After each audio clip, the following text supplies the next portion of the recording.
बेटा गोपाल, मुझे लगता है कि मेरी अब सांसें ज्यादा नहीं बची। कैसी बातें कर रही हैं आप पिताजी? आप ठीक हो जाएंगे, भरोसा रखो। नहीं बेटा, इंसान की उम्र का एक दौर होता है जिसे एक न एक दिन सभी को पार करना होता है। अरे पिताजी, शुभ शुभ बोलिए, मैं आपके लिए कोई और अच्छी सी दवा लेने जाता हूँ। अरे नहीं, रुको बेटा, पहले मेरी एक बात सुनो। हाँ कहिए पिताजी, क्या बात है? मेरे इस अंतिम समय में मैं तुम्हें कुछ बताना चाहता हूँ। दरअसल बेटा, मैं तेरा पिता नहीं हूँ और ना ही तेरी कोई माँ थी। ये आप क्या कह रहे हैं पिताजी? मैं तुझे जंगल से उठा कर लाया था। तेरे माँ बाप कोई और है, हो सके तो उन्हें ढूंढ लेना। इतना कहने के बाद मांगीलाल मर जाता है, जिसके बाद गोपाल सोचने लगता है, क्या मेरे माता पिता जिंदा हैं? अगर है तो कहाँ हैं? कहाँ ढूंढूं मैं उन्हें? क्या उसी जंगल में जाऊं जहां मैं मिला था? यह सोचते सोचते गोपाल अपने माता पिता को खोजने उसी जंगल में जाने लगता है। तभी उसे एक घर से आवाज सुनाई देती है।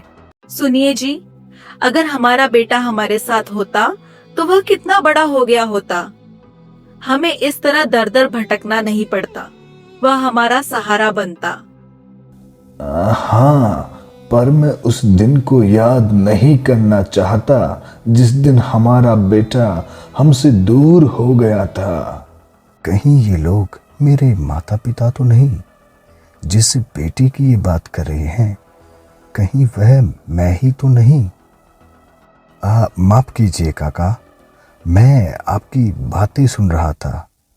क्या आप मुझे बता सकते हैं कि आपका बेटा आपसे कैसे दूर हुआ था?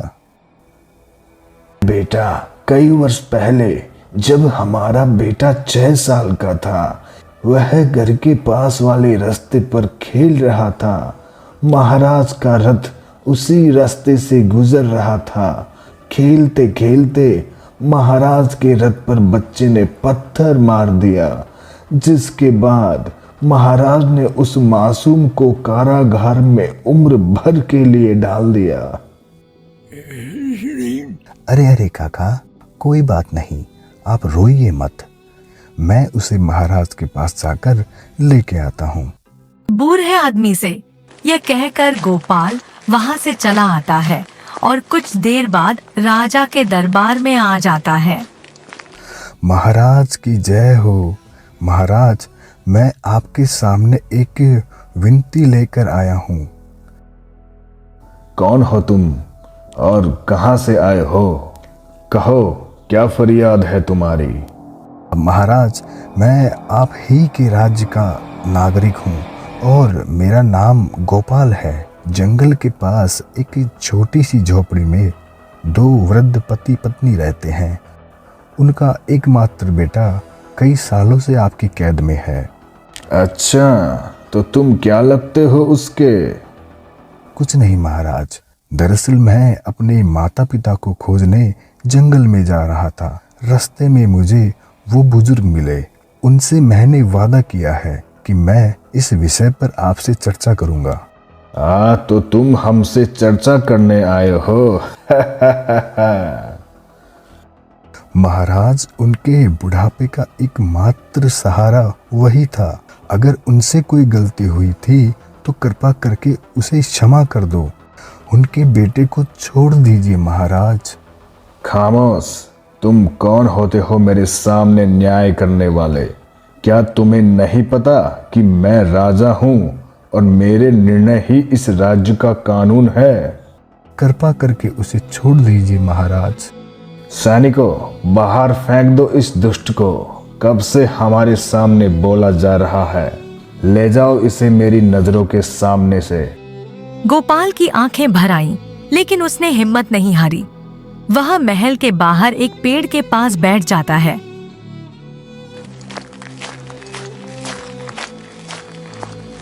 अरे, तुम अभी तक यहाँ बैठे हो? क्या तुम्हें जरा भी डर नहीं? राजा का आदेश नहीं सुना?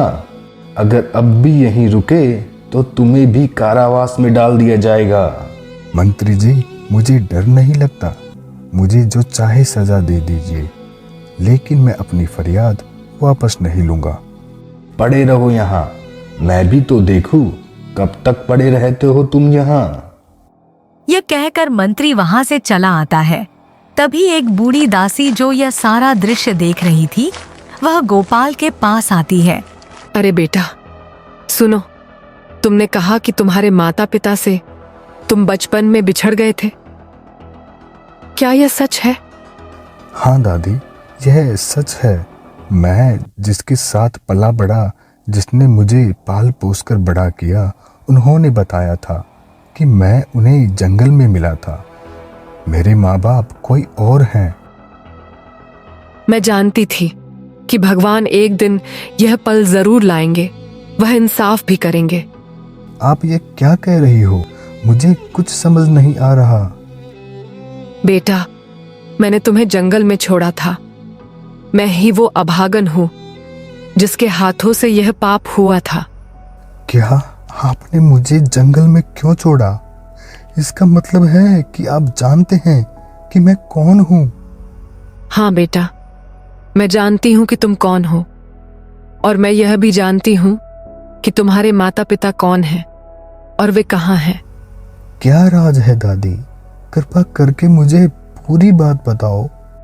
तो सुनो बेटा, आज से कई वर्षों पहले, जब तुम बहुत छोटे थे, एक दुष्ट तांत्रिक राजा बनने की इच्छा से छिपकर महाराज के कक्ष में पहुंचा।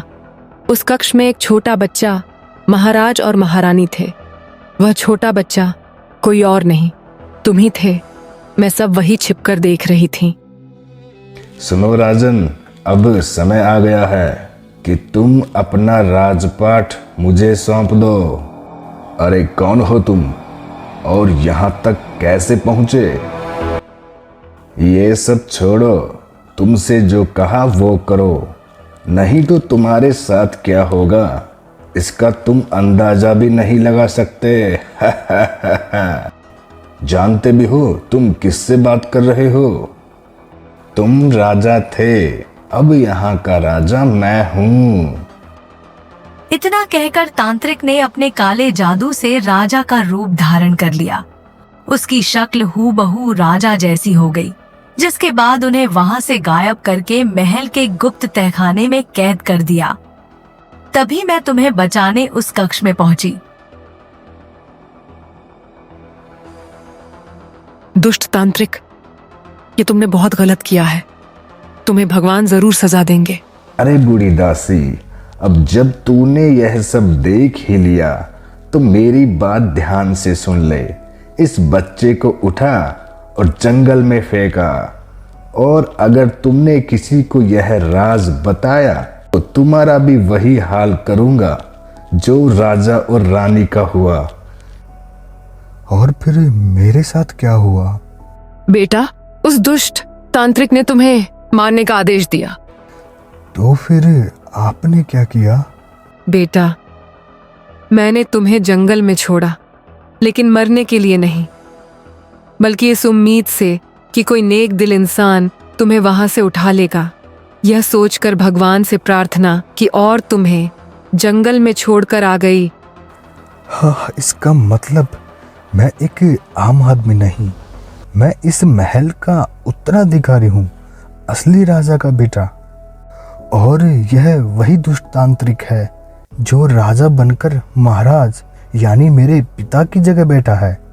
हाँ बेटा, तुम इस राज्य के असली राजकुमार हो, और किसी को पता नहीं है कि यह राजा नहीं बल्कि एक तांत्रिक है। हाँ, अब और नहीं, मैं अपने माता पिता को कैद से निकालूंगा और इस राज्य को उसके असली राजा और रानी वापस दिलाऊंगा। मैं जानती थी बेटा कि एक दिन तुम जरूर आओगे। न जाने कितने वर्षों से मैं राजकुमार के लौटने की उम्मीद लगाए बैठी थी। अब तुम्हें अपने माता पिता के साथ इस राज्य को भी इस दुष्ट पापी तांत्रिक से बचाना है।